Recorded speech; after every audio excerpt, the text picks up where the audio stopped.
आज के टाइम पर हर कोई पैसा कमाकर अमीर बनना चाहता है और फाइनेंशियल फ्रीडम अचीव करके एक ऐसी लाइफ जीना चाहता है जो फिलहाल वो केवल सपने में ही इमेजिन कर सकता है। और अगर आप अमीर बनना चाहते हो तो आपकी लाइफ में इन्वेस्टिंग का सबसे बड़ा रोल होने वाला है। बट बहुत से लोग इन्वेस्टिंग करने का सोचते तो हैं, बट उन्हें ये रास्ता बड़ा डेंजरस लगता है। उन्हें लगता है कि कहीं वह इस रास्ते पर चलते हुए सब कुछ खो ना बैठे। बट रूल नंबर 1 के ऑथर फिल टाउन बोलते हैं कि इन्वेस्टिंग का केवल एक ही रूल है और वह है नेवर लूज मनी। क्योंकि कोई भी इन्वेस्टर अपने पैसे नहीं खोना चाहता है, बट अगर उसको इन्वेस्टिंग की नॉलेज ही नहीं है तो ये रास्ता उसके लिए सच में मुश्किल हो सकता है। एक टॉक शो में इस बुक के ऑथर फिल टाउन ने वहां पर बैठी ऑडियंस से पूछा कि आप में से कितने लोग अपनी कार से यहाँ पर आए हैं, तो ऑलमोस्ट सारी जनता ने अपने हाथ उठाए। फिर फिल ने पूछा कि आप में से कितने लोगों ने यहाँ पर आने के लिए बहुत बड़ी रिस्क ली है। उस पर लोगों ने अपना हाथ वापस नीचे ले लिया, क्योंकि किसी ने भी यहाँ पर आने के लिए कोई बहुत बड़ी रिस्क नहीं ली थी, क्योंकि सबको कार चलाना आता है तो इसमें कोई बड़ी रिस्क है भी नहीं। फिर ऑथर ने उन लोगों से पूछा कि मान लो अगर तुम्हारी कार कोई 11 साल का लड़का चला रहा हो तो क्या अब आप यहाँ पर आने के लिए कोई रिस्क ले रहे हैं या फिर नहीं? तो सबने अपने हाथ वापस से ऊपर उठा लिए। तो ऑथर बोलते हैं कि आपका रास्ता एक ही था, बस डिफरेंस इतना था कि पहले आप गाड़ी खुद चला रहे थे क्योंकि आपको एक्सपीरियंस है तो कोई रिस्क नहीं थी। बट इस टाइम पर कोई 11 साल का लड़का गाड़ी चला रहा था जिसे कोई एक्सपीरियंस ही नहीं था गाड़ी चलाने का,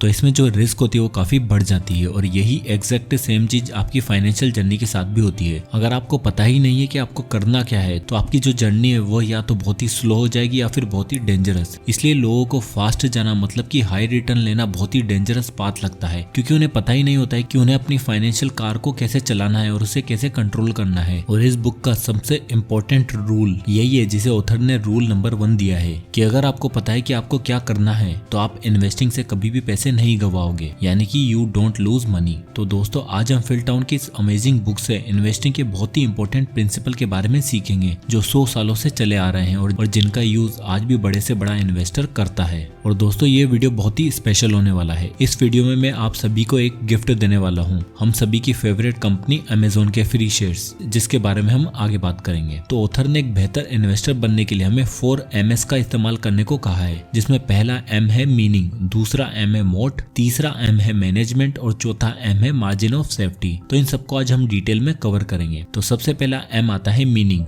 ऑथर बोलते हैं कि आपको किसी भी बिजनेस को खरीदने से पहले या उसमें इन्वेस्ट करने से पहले हमें अपने आप से ये सवाल पूछना है कि क्या वह बिजनेस हमारे लिए सही है या फिर नहीं। क्योंकि अगर आप उस बिजनेस को खरीदते हो और आपको उसमें विश्वास ही नहीं है या फिर आप उस बिजनेस को अच्छे से समझते नहीं हो तो आप उसे कैसे होल्ड करके रखोगे। और अगर आप सही बिजनेस को चूज नहीं करोगे तो आपकी फैमिली भूखी मर जाएगी। इसलिए आपको पता होना चाहिए कि वह बिजनेस क्या है, वह काम कैसे करता है। इसलिए ऑथर बोलते हैं कि buy a business not a stock, कि हमें बिजनेस को खरीदना है ना कि स्टॉक को। क्योंकि उस बिजनेस में पैसा लगाने के बाद आप उसके ओनर बन जाते हो और आपको अपने आप पर प्राउड होना चाहिए कि आपने ऐसे बिजनेस को खरीदा है। ऑथर बोलते हैं कि उस बिजनेस को खरीदने के लिए आपको उस पर प्राउड होना बहुत ही जरूरी है। मान लो कि अगर आप कोको कोला कंपनी में पैसा लगाते हो तो बेसिकली आप कोको कोला को प्रमोट करते हो, तो आपको उस कंपनी पर प्राउड होना चाहिए। और अगर आप ऐसी कंपनी में पैसा लगाते हो जो लोगों को नुकसान पहुंचा रही है तो आप खुद उस चीज को सपोर्ट नहीं करते हो, तो आपको पता है कि ना तो आप उसे खुद यूज करना चाहते हो और ना ही आप चाहते हो कि दूसरे लोग उसे काम में लें। तो आपको ऐसे बिजनेस में पैसा लगाना ही नहीं है। इसलिए अगर आपको स्टार्ट करना है तो आपका एक ही मंत्र होना चाहिए और वह है be proud what you own. क्योंकि आपको खुद को अगर शर्म आ रही है कि मैंने एक ऐसे बिजनेस में पैसा लगाया है जिसे मैं लोगों को बता भी नहीं सकता, तो आपको कभी भी इस तरह के बिजनेस को नहीं खरीदना है जो आपकी वैल्यूज के खिलाफ हो। इस तरह आप डिसाइड कर सकते हो और स्टार्ट कर सकते हो कि आपको इन्वेस्टिंग की जर्नी किस कंपनी में पैसा लगाकर करनी है। और ऑथर एक और रूल का यूज करने को बोलते हैं जिसे उन्होंने 10-10 रूल का नाम दिया है, जिसमें ऑथर बोलते हैं कि I want own this business for 10 minutes unless I am willing to own it for 10 years. अगर मैं किसी भी बिजनेस को 10 साल तक के लिए होल्ड करके नहीं रख सकता तो मैं उसे 10 मिनट के लिए भी नहीं खरीदूंगा।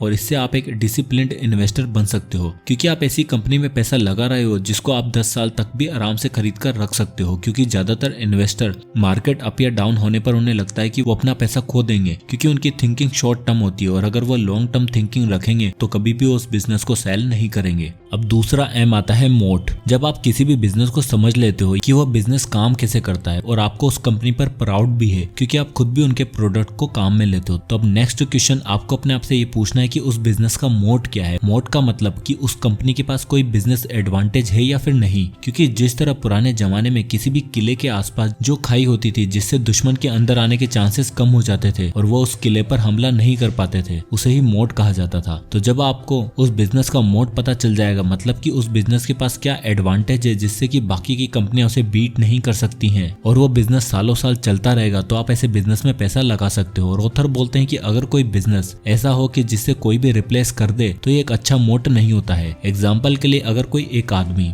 एक सैंडविच की शॉप खोलता है तो उसके पास कोई बड़ा मोट नहीं है, क्योंकि कोई दूसरा आदमी आकर उसी के सामने दूसरी सैंडविच की शॉप ओपन कर सकता है और उस पहले आदमी को आराम से बीट कर सकता है। इसलिए इस तरह के बिजनेस में कोई बड़ा मोट नहीं होता है, मतलब कि कोई भी कंपटीटर आकर उसे बीट कर सकता है। अगर उसकी जगह कोई दूसरा व्यक्ति बोले कि मैं पेप्सी या फिर कोक से बेटर सॉफ्ट ड्रिंक बना सकता हूँ और वो उसे मार्केट में बेचने जाएगा, तो वो कोक और पेप्सी को रिप्लेस नहीं कर सकता है, क्योंकि कोक और पेप्सी का मोट बहुत ही स्ट्रॉन्ग है कि कोई भी एरा गेरा आकर सॉफ्ट ड्रिंक्स बनाकर उन्हें बीट नहीं कर सकता है। इसलिए हर शॉप पर आपको इन्हीं के सॉफ्ट ड्रिंक्स दिखाई देंगे। बट सवाल यह आता है कि हम ऐसी कंपनी को ढूंढे कैसे जिनका मोट बहुत ही स्ट्रॉन्ग है, जिन्हें कोई भी आके मार्केट में बीट न कर सके। उसका सबसे बेस्ट तरीका है एक ही है, जैसे कि आप ये वीडियो किस पर देख रहे हो, यूट्यूब पर, राइट? और मोस्ट प्रोबेबली आपके फोन में या तो iOS होगा या फिर एंड्रॉइड। आप शॉपिंग किस वेबसाइट पर करते हो? अमेजोन पर। मूवीज आई एम श्योर कि आप नेटफ्लिक्स पर ही देखते होंगे। जब हम डेली इन कंपनी के प्रोडक्ट्स और सर्विसेज यूज करते हैं और इनके फाउंडर से हम इतने इंस्पायर हैं, तो हम इनकी ग्रोथ का फायदा क्यों नहीं उठाते हैं? अभी हम इंडियंस टेस्ला कार ओन नहीं कर सकते हैं, लेकिन टेस्ला के स्टॉक्स तो ओन कर सकते हैं ना। आई नो आप बोलोगे कि यूएस स्टॉक्स में इन्वेस्ट करने पे बहुत सारे चार्जेस एंड कमीशन इन्वॉल्व होंगे एंड स्टॉक्स भी एक्सपेंसिव है। एक स्टॉक्स हजारों डॉलर्स का होगा। देखो, अगर आप मेरी तरह IND मनी ऐप यूज करते हो यूएस स्टॉक्स में इन्वेस्ट करने के लिए, तो आपको पता होगा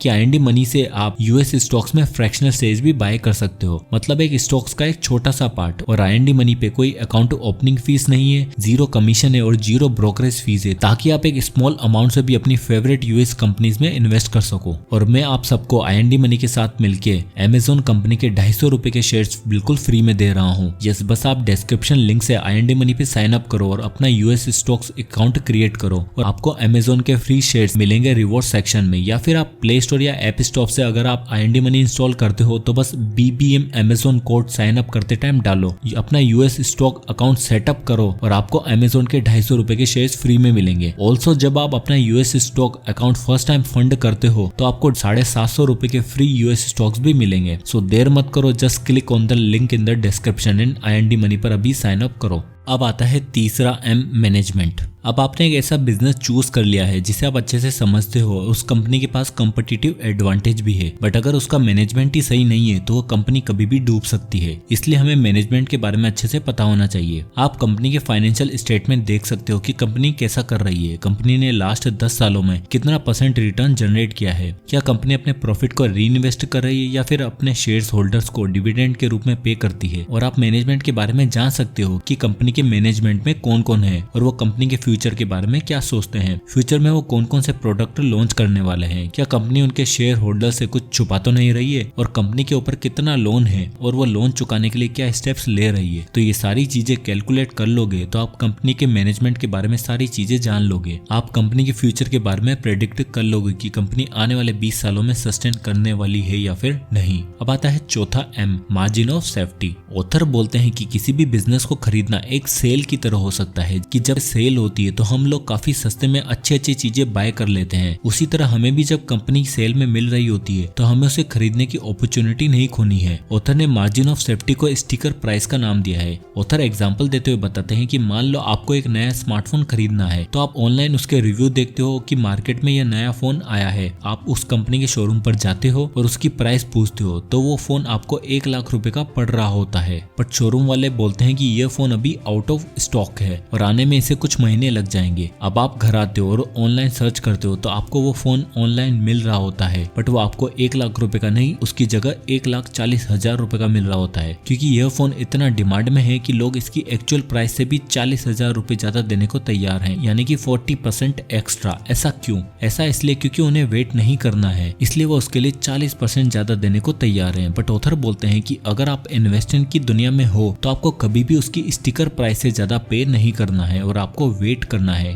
और शायद आपको वेट करने के बाद वो फोन 1 लाख रुपए का तो क्या वो सेल में शायद आपको 60,000 रुपए का भी मिल जाए। उसी तरह जब आप किसी बिजनेस में इन्वेस्ट करने का सोचते हो तो कभी कभी वो बिजनेस आपको स्टिकर प्राइस से काफी महंगा मिल रहा होता है, तो आपको उस वक्त वेट करना है, पेशेंस रखना है, क्योंकि आज नहीं तो कल वो आपको 30-40% सस्ते में मिल रहा होगा, तब आप उसे इतने सस्ते में खरीद सकते हो। और यही होता है मार्जिन ऑफ सेफ्टी, जिसमें आप किसी भी बिजनेस को उसकी एक्चुअल प्राइस से भी कम में खरीद लेते हो। एक और कॉन्सेप्ट जो ऑथर हमें बताते हैं जिसे मिस्टर मार्केट बोलते हैं, और यह कॉन्सेप्ट सबसे पहले वॉरेन बफेट के गुरु बेंजामिन ग्राहम ने अपनी बुक द इंटेलिजेंट इन्वेस्टर में दिया था। तो ये जो मिस्टर मार्केट है उसका मूड रोज सुबह बदलता है। जब उसका मूड अच्छा होता है तो वो शेयर की वैल्यू को उसके एक्चुअल प्राइस से ज्यादा बताता है, यानी कि वह 100 रुपए के शेयर को 500 रुपए में देने को तैयार होता है। बट जब उसका मूड खराब होता है, वो गुस्से में होता है या फिर उदास होता है, तो वो 100 रुपए के शेयर को 50 रुपए में भी देने को तैयार हो जाता है। तो अब आप ऐसी सिचुएशन में क्या करोगे? तो जब उसका मूड ठीक होगा तो आप उस 100 रुपए के शेयर को 500 रुपए में बेच दोगे, और जब उसका मूड खराब होगा तो आप उस 100 रुपए के शेयर को 50 रुपए में खरीद लोगे। पर ज्यादातर लोग इसका उल्टा करते हैं। जब मिस्टर मार्केट का मूड अच्छा होता है और वो उस शेयर को ज्यादा में बेच रहा होता है तो लोग उसे और भी ज्यादा में खरीदते हैं, क्योंकि उन्हें लगता है कि कल शायद उसका मूड और भी अच्छा होगा तो ये 500 रुपए का शेयर 1000 रुपए का हो जाएगा,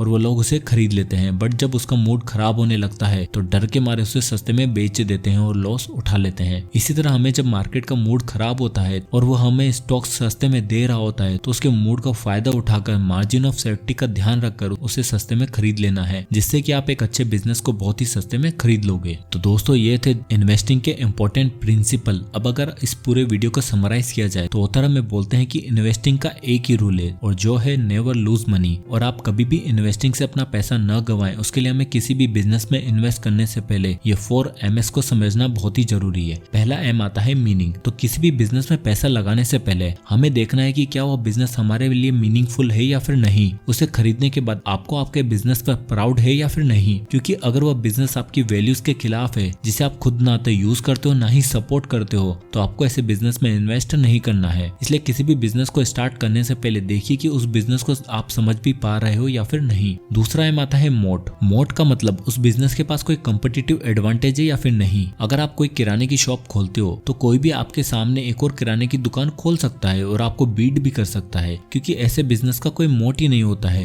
जो उन्हें सबसे अलग बनाए। बट अगर कोई भी चाहे कि वह नूडल बनाकर मैगी के प्रोडक्ट को बीट कर सके तो वो इतना आसान नहीं है, क्योंकि मैगी के पास एक बहुत बड़ा कंपटीटिव एडवांटेज है। वो सालों से चली आ रही है और लोग उसे आज भी पसंद करते हैं और सालों तक करते रहेंगे, इसलिए मैगी को बीट करना आसान नहीं है। अब तीसरा M आता है मैनेजमेंट। एक सक्सेसफुल बिजनेस के पीछे एक अच्छे मैनेजमेंट का हाथ होता है, इसलिए बिजनेस के साथ साथ एक अच्छे मैनेजमेंट की पहचान करना भी बहुत ही जरूरी है। आप मैनेजमेंट की मीटिंग सुनकर वह कंपनी के फ्यूचर के बारे में क्या डिसीजन ले रहे हैं और लास्ट कुछ सालों में कंपनी की ग्रोथ क्या रही है, इन सब के बारे में पता लगाकर आप एक अच्छी कंपनी को चूज कर सकते हो। अब चौथा M आता है मार्जिन ऑफ सेफ्टी। कभी भी हमें ऐसे बिजनेस को नहीं खरीदना चाहिए जो हमें उसकी वैल्यू से ज्यादा में मिल रहा हो। आपको उस बिजनेस को तभी खरीदना है जब वो उसकी एक्चुअल वैल्यू से काफी कम दामों में मिल रहा हो, तब आप मार्जिन ऑफ सेफ्टी का ध्यान रखते हुए उसमें इन्वेस्ट करते हैं, जिससे कि आपको फ्यूचर में कभी भी लॉस नहीं होता है। तो दोस्तों ये थे कुछ अमेजिंग लेसन इस बुक से, और आप IND मनी ऐप को डिस्क्रिप्शन लिंक से अभी डाउनलोड करो और अपना US स्टॉक अकाउंट फंड करो। आपको 250 रुपए के Amazon स्टॉक मिलेंगे डिस्क्रिप्शन लिंक से साइन अप करके। US स्टॉक अकाउंट क्रिएट करने पर और अकाउंट फंड करने पर आपको 750 रुपए फ्री US स्टॉक भी मिलेंगे। कोड याद रखो BBM Amazon। IND मनी को ओवर 4 मिलियन इंडियंस यूज करते हैं और it is the best app to invest in US stock from India. So आपकी वीडियो आपको पसंद आया होगा तो इसे लाइक करें और ज्यादा से लोगों तक शेयर करें, और अगर आप इसी तरह के वीडियोस चाहते हैं तो हमारे चैनल को सब्सक्राइब करना ना भूलें। और अगर आप किसी भी टॉपिक या बुक पर वीडियो चाहते हैं तो हमें कमेंट करके जरूर बताइएगा, मैं उस पर वीडियो बनाने की पूरी कोशिश करूंगा। तो मिलते हैं नेक्स्ट वीडियो में, तब तक के लिए जय हिंद।